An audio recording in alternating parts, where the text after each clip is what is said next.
Shining de Stephen King. Lu par Julien Châtelet. C'est alors qu'il entendit le bruit derrière lui. Il se retourna vivement, inquiet et gêné.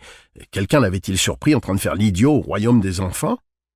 Ses yeux passèrent en revue les toboggans, les tape-culs inclinés dans un sens ou dans l'autre, les balançoires sur lesquels seul le vent était assis, et, au-delà, le portillon et la barrière basse qui séparaient l'aire de jeu de la pelouse et de la topière.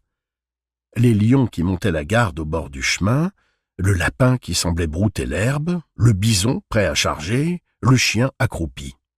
Et, plus loin encore, le putting green et l'hôtel lui-même. De là, il apercevait la bordure surélevée du cours de roc le long de l'aile ouest du bâtiment. Tout était comme avant.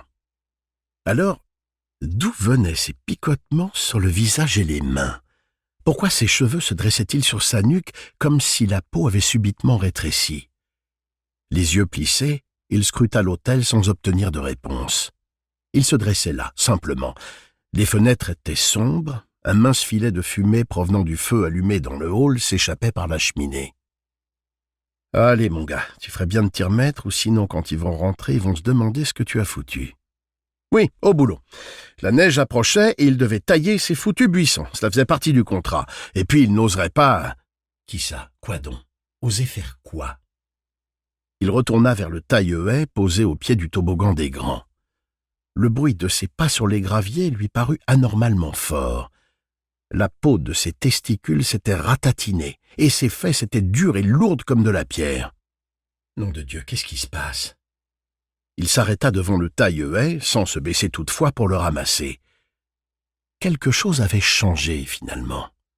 Dans la topière, une chose si simple, si flagrante qu'il ne la voyait pas. « Allons, se morigéna-t-il, tu viens de tailler ce foutu lapin, alors qu'est-ce que... » C'est ça. Il en eut le souffle coupé. Le lapin broutait l'herbe à quatre pattes, son ventre frottait le sol. Moins de 10 minutes plus tôt, il se dressait sur ses pattes arrière. La preuve, il lui avait taillé les oreilles et le ventre. Son regard fila vers le chien.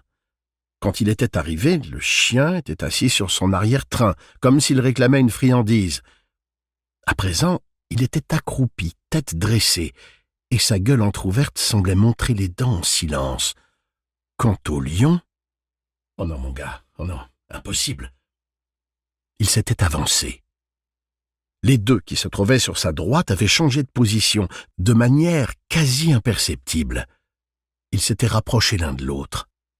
À présent, la queue de celui de gauche débordait presque dans le chemin. Quand il était passé devant eux pour accéder à l'aire de jeu, ce lion se trouvait à droite, et sa queue était enroulée autour de ses pattes, il en était certain.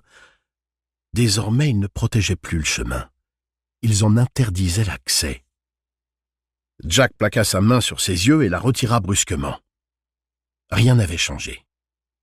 Il laissa échapper un soupir, trop discret pour être un grognement. Du temps où il buvait, il craignait qu'une telle chose se produise. Mais quand vous étiez un alcoolique, vous appeliez ça le délirium tremens, comme ce brave Ray Milland qui voyait des insectes sortir des murs dans The Lost Weekend. Mais quand vous étiez sobre, comment vous appeliez ça? La question se voulait de pure forme, mais son esprit y répondit « Vous appelez ça la folie ?» malgré tout.